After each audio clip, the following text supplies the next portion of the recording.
నమస్తే. This is శౌర్య.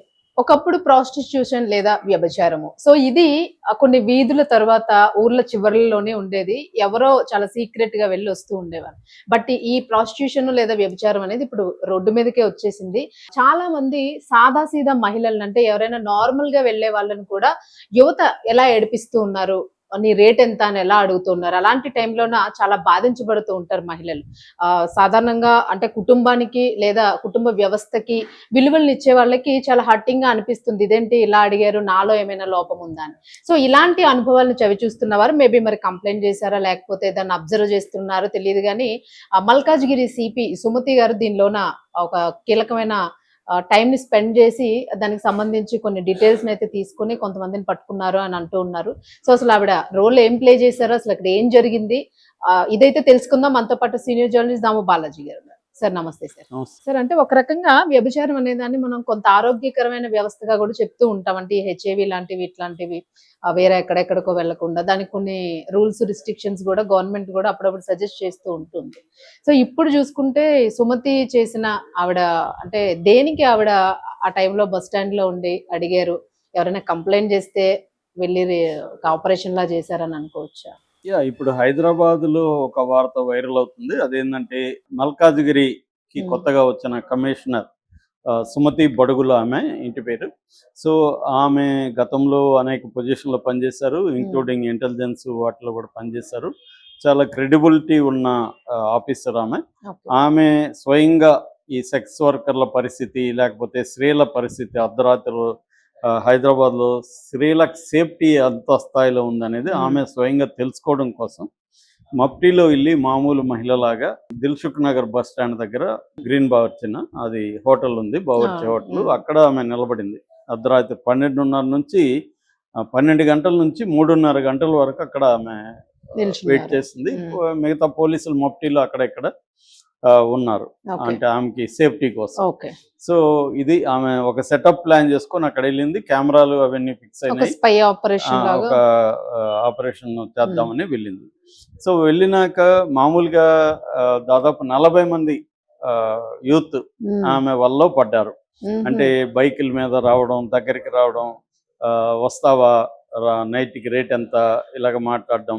అట్లా చాలా మంది అడగడం, గుంపులుగా ముగ్గురు రావడం, ఇద్దరు రావడం, అడగడం ఇలాగే చేశారు. సో ఆ 40 మందిని అయితే వీళ్ళు పట్టుకున్నారు. 40 మందిలో చాలా మంది స్టూడెంట్స్ ఉన్నారు, ఎంప్లాయీస్ ఉన్నారు. వాళ్ళల్లో కొంతమంది తాగి ఉన్నారు, కొంతమంది గాంజా కూడా సేవించి ఉన్నారు. సో ఇది ఇప్పుడు సంచలనంగా మారింది. అన్ని హెడ్లైన్లు కూడా ఏమంటున్నాయంటే వస్తావా, నైట్కి రేట్ ఎంత అని సిపి సుమతిని అడిగిన పోకిరీలు అని వార్తలు వస్తున్నాయి. అయితే దీన్ని మనం ఎలా అర్థం చేసుకోవాలి? సో అసలు ఆమెను కూడా విపరీతంగా పోడుతున్నారు. కామెంట్లు చూస్తే మనం మేడం వాళ్ళని ఎన్కౌంటర్ చేయండి అని కొంతమంది, వాళ్ళని చంపేయండి అని కొంతమంది. యాక్చువల్గా వాళ్ళు పోలీసులు ఏం చేశారంటే వాళ్ళని ఎవరిని అరెస్టులు చేసి కేసులు పెట్టలేదు, ఓన్లీ కౌన్సిలింగ్ ఇచ్చి వదిలేసామని చెప్తున్నారు. అంటే ఆమె ఉద్దేశం ఏంటంటే వీళ్ళని ఏదో హరాస్ చేయాలనే ఉద్దేశం కనబడలేదు. అది ఖచ్చితంగా మనం అప్రిషియేట్ చేయాలి. మామూలుగా అయితే పోలీసులు వాళ్ళని పట్టుకుపోయి వాళ్ళని కేసులు పెట్టేసి అరెస్ట్ చేయొచ్చు. అవి కాకుండా ఉద్దేశం మహిళల సేఫ్టీ ఏ స్థాయిలో ఉంది అనేది టెస్ట్ చేయడం కోసం, రెండోది ప్రాబ్లంని అర్థం చేసుకోవడం కోసం, సమస్య లోతుపాతులను అర్థం చేసుకోవడం కోసం. అట్లాగే వీళ్ళు ఎవరు, ఈ అబ్బాయిలు వీళ్ళని కోసం వస్తున్న వాళ్ళు ఎవరు, వాళ్ళ బ్యాక్గ్రౌండ్స్ ఏంటి, ఇది ఒక రకమైన సోషలాజికల్ స్టడీగా కూడా ఉపయోగపడుతుంది. ఆ రకంగా ఖచ్చితంగా మనం అప్రిషియేట్ చేయాలి. అయితే చాలామంది అనుకున్నట్టు ఇది ప్రాబ్లం అంటే అడ్రస్ అసలు ప్రాబ్లమా ఇది first thing. Second thing, problem అయితే ఎవరికి ప్రాబ్లము, దాన్ని గవర్నమెంట్ రోల్ ఏంటి, పోలీసుల రోల్ ఏంటి, ఇవి చూసుకున్నప్పుడు మామూలుగా ఇవాళ దాన్ని వర్కర్ అనమంటున్నారు. మామూలుగా పాతకాలంలో ప్రాస్టిట్యూట్స్ అనేవాళ్ళు. ఆ పదం వాడద్దు, వాళ్ళు కూడా వర్కర్స్ లాగా గుర్తించాలి. కాబట్టి అది వర్క్ అనేది కొత్తగా వచ్చిన పదాలు. సో ఏదేమైనా వాళ్ళని వర్కర్లనే అందాము. ఈ అనేది పురాతనమైన వృత్తి. అంటే కుటుంబ వ్యవస్థ ఏర్పడినప్పటి నుంచి వేశ్య వృత్తి కూడా ఉంటుంది. ఎందుకంటే కుటుంబ వ్యవస్థలో ఇమడలేని వ్యవహారం భర్త భార్య దంపతి వివాహం అంటారు. ఈ దంపతి వివాహాలు కుదరినప్పుడు ఖచ్చితంగా దానికి బయట ఒక వ్యవస్థ ప్రపంచవ్యాప్తంగా ఉంది అన్ని దేశాల్లో. అయితే చాలా దేశాల్లో దాన్ని లీగలైజ్ చేశారు. అవును. లీగలైజ్ చేసేసి లైసెన్స్లు ఇచ్చేసారు. లైక్ థాయిలాండ్ అయితే టూరిజం అవును. టూరిజం మీద బతుకుతుంది. అట్లాగే యూరోప్ లో చాలా దేశాలు, ఈవెన్ చైనాలో కూడా ఇది ఉంది, కానీ అక్కడ బ్యాన్ అయితే ఉంది, బట్ అక్కడ కూడా జరుగుతుంది. బ్యాన్ ఉన్నా కూడా జరుగుతాయి. అవును. ఇప్పుడు మనకి ఇండియాలో తీసుకుంటే, నేను ఇండియాలో అంటే ప్రోగ్రామేటిక్ మ్యాపింగ్ అండ్ పాపులేషన్ ఎస్టిమేషన్ అనే ఒక సంస్థ ఉంది.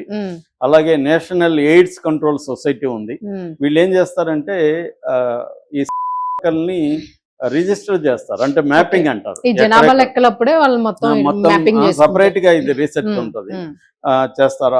దాని ప్రకారం వాళ్ళు తేల్చింది ఇండియాలో 9,95,499 మంది ఉన్నట్టుగా వాళ్ళు లెక్కల్లో తేల్చారు. అయితే ఇది వెరీ వెరీ వాళ్ళ మ్యాపింగ్ లో ఉన్నది. కానీ రాయిటర్స్ ఇండియాలో రీసెర్చ్ చేసింది దీని మీద.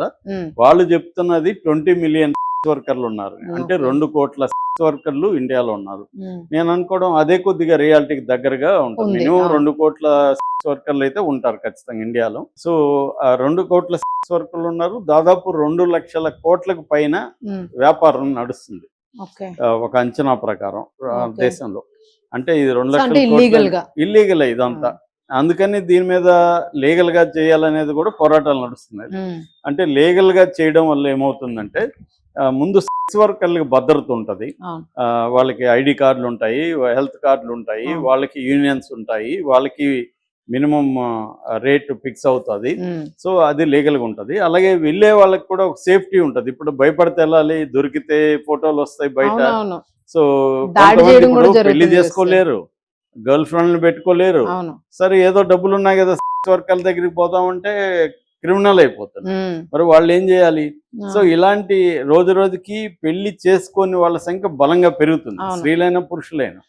సో ఇది సమస్య నిజానికి. అందుకని చాలా దేశాల్లో లీగలైజ్ చేశారు.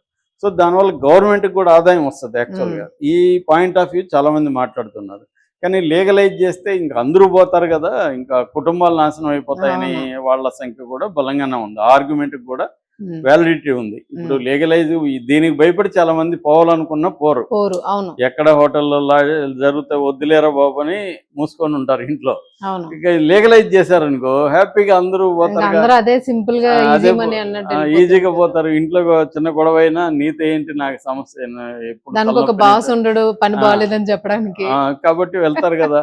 కాబట్టి అది మరి ఎలా అరికడతారు అనే, అంటే ఈ సమస్య వల్ల కుటుంబాలు విచ్ఛిన్నం అయిపోతాయి కదా అనేది కూడా ఉంది. అంటే మనకి ఎవరో ఒకరు కంట్రోల్ చేయకపోతే, లా లేకపోతే అన్కంట్రోలబుల్ గా అయిపోతే ఎలాగా అనేది ఒకటి ఉంది. ఇది ఒకప్పుడు లిక్కర్ మీద కూడా, లిక్కర్ బ్యాన్ కూడా ప్రపంచంలో ఇప్పటి వరకు సక్సెస్ కాలేదు. ఎందుకంటే అది లిక్కర్ బ్యాన్ చేస్తే అక్రమ సారా అనేది వస్తుంది, ఓట్లు పడవు, ఇంకా పెద్ద జరుగుతుంది, ఓట్లు పడవు, డబ్బులు గవర్నమెంట్ కి రావు. ఎందుకంటే ఇప్పుడు గవర్నమెంట్లన్నీ లిక్కర్ ఆదాయం మీద డిపెండ్ అయినాయి. అలాగే ఇప్పుడు 2 లక్షల కోట్లు ఈ ఇల్లీగల్ సెక్స్ ట్రేడ్ లో ఉంటే లీగలైజ్ చేస్తే ఇది కనీసం 5-6 లక్షలు 10 లక్షల కోట్ల వరకు కూడా వ్యాపారం విస్తరించే అవకాశం ఉంది లీగలైజ్ చేస్తే. సార్ ఇన్ కేసు ఒకవేళ లీగలైజ్ చేస్తే గవర్నమెంట్ కి నిజంగానంటే మంచి ఇన్కమ్, అదే చెప్తున్నాం కదా, 6 లక్షల నుంచి 10 లక్షల కోట్ల వ్యాపారం నడిచినప్పుడు గవర్నమెంట్ కి కూడా ట్యాక్స్ రకరకాల రూపాల్లో, తర్వాత దీన్ని బేస్ చేసుకొని అనేక వ్యాపారాలు నడుస్తాయి కదా. సో లాడ్జింగ్స్, హోటల్స్ నడుస్తాయి. హోటల్స్ కూడా లవ్ హోటల్స్ అనేవి పెడతారు. ఆల్రెడీ గంటకి అరగంటకి హోటల్స్ ఇవ్వడం అనే కాన్సెప్ట్ పెట్టారు, కానీ వాళ్ళకి లీగల్ గా ఇబ్బంది మూసేశారు. ఇప్పుడు రేపొద్దున యూరోప్ లో మిగతా దేశాల్లో ఉన్నట్టు లవ్ హోటల్స్, హోటల్స్ అని పెడతారు. గంటకి ఇస్తారు, అరగంటకి ఇస్తారు, మీ ఇష్టం. ఇంకా ఎన్ని గంటలు కావాలంటే అన్ని తీసుకోవచ్చు. అవన్నీ మీకు డబ్బులు వస్తాయి గవర్నమెంట్. కాకపోతే ఏంటంటే ఇక్కడ మనకి ఇండియాలో హిపోక్రసీ ఎక్కువ, మోరల్స్, ఫేక్ మోరల్స్ ఎక్కువ. సో మనం అన్ని పనులు చేస్తుంటాం. ఒక పక్కేమో సినిమాల్లో మందు తాగేటప్పుడు కిందేస్తాము, సిగరెట్ హానికరం అని అంటాము. అలాగే రేపు ఇది కూడా చేయించాము. ఒకరు ఎవరన్నా అలో చేస్తే వచ్చేస్తుంది ఇది కూడా. కాకపోతే మరి అది నాకు తెలిసి బీజేపీ గవర్నమెంట్ చేయాలి, ఎందుకంటే వాళ్ళే ఇట్లాంటివి చేయగలరు. ఎందుకంటే ఇప్పుడు అన్ని ఇంటర్నెట్ లో పెరిగింది బీజేపీ వచ్చినాకనే కదా. ఒక పక్క మోరల్స్ మాట్లాడతారు వాళ్ళు, ఒక పక్క ఫోన్లలో విపరీతంగా పోర్ను బయటకు వచ్చేసింది.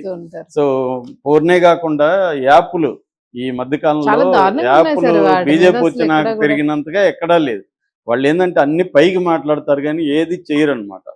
సో అధికారం తెచ్చుకోవడానికి ఇవన్నీ ఉపయోగించుకుంటారు. ఉమ్, సో దానివల్ల దాన్ని ఏమీ ఆపరు. ఉమ్, అలాగే ఇప్పుడు బీజేపీ గవర్నమెంట్ అనుకుంటే ఆపడం పెద్ద విషయం కాదు, కానీ ఆ. ఆపదలుచుకోలేరు, ఉమ్, ఇంకా పెరుగుతుంది. అలాగే సెక్స్ వర్కింగ్ కూడా అంతే. అవును, రెండోది సుమతి లాంటి వాళ్ళు చేయడం వల్ల ఇది ఓన్లీ సెన్సేషన్ గా 2 రోజులు ఉంటుంది తప్ప అవును. ఆమెకు నిజంగా దీని మీద ఇంట్రెస్ట్ ఉంటే దీని లోతుల్లోకి వెళ్ళాలి. అవును. లోతుల్లోకి వెళ్ళినప్పుడు హైదరాబాద్ లో కూడా ఒక లెక్క ప్రకారం ఇది హైదరాబాద్ లో ఏంటంటే ఇండియాలోనే 7.6% ఉన్నారు.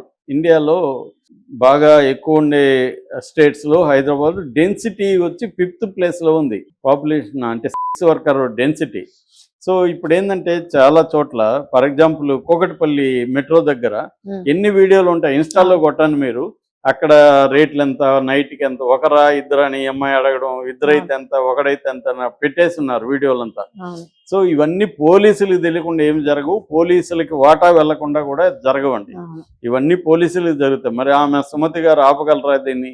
పోలీసులకు వెళ్ళి దీన్ని కంట్రోల్ చేయగలరా? ఉమ్, నాకు తెలిసి చేయలేరు. ఓన్లీ ఏంటంటే దీన్ని అవేర్నెస్ క్రియేట్ చేయడం, వర్కర్లకి ఇది చేయడం. రెండోది ఆ టైంలో పోయి ఆడ నిలబడుకుంటే సిపినా, ఆమె సిపి తెలియదు కదా, యూనిఫామ్ లో ఉంటే మహిళ తెలుస్తుంది కానీ. మహిళ సో మహిళ పోయి అక్కడ నిలబడుకుంటే ఎవరైనా ఏమనుకుంటారు, అవును. వాళ్ళే అనుకుంటారు కదా. కాబట్టి వాళ్ళకి భద్రత కల్పించే దాని మీద ఏమన్నా ఫోకస్ చేయాలి. ఉమ్, అది కాకుండా ఇప్పుడు రెండోది ఏంటంటే ఈ సెక్స్ వర్కర్లే బలవుతుంటారు, ఉమ్, వీటులు పెద్దగా కేసులు పెట్టరు వాళ్ళ మీద. అవును. దీని మీద రావిశాస్త్రి చాలా కథలు రాశారు. ఆయన పేరే ముండల్ లాయర్ అనేవాడు. ఉహుం, రాచకొండ విశ్వనాథ శాస్త్రి కథలంతా కూడా ఉమ్, ఎక్కువ వేశ్యల మీద చాలా కథలు ఉంటాయి ఆయన, ఉమ్, వాళ్ళ జీవితాలు ఏంటి, వాళ్ళ దీని మీద.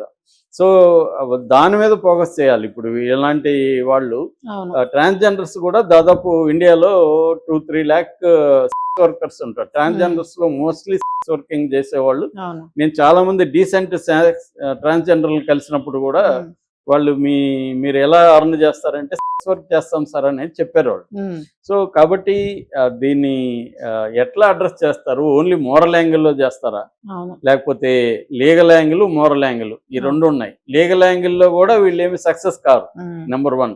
మోరల్ యాంగిల్ అనేది ఎవడు మోరలు, కుదరనోడు వాడిని అరెస్ట్ చేయండి అంటాడు. వీడికి దొరికితే వీడు కూడా అదే ట్రై చేస్తాడు. అవును. సో వీడికి భయం వల్లనో ఇంకో దాని వల్ల చేయడు. కాబట్టి ఇది మోరల్ యాంగిల్లో మాట్లాడకూడదు. ముఖ్యంగా సెక్స్ వర్కర్లకు భద్రత, వాళ్ళకి ఎయిడ్స్ సంబంధించిన అవేర్నెస్, మందులు ఇవి కల్పించాలి. ఎందుకంటే సెక్స్ వర్కర్ల ఆ వృత్తి అనేది ఎక్కువ కాలం ఉండదు. అవును.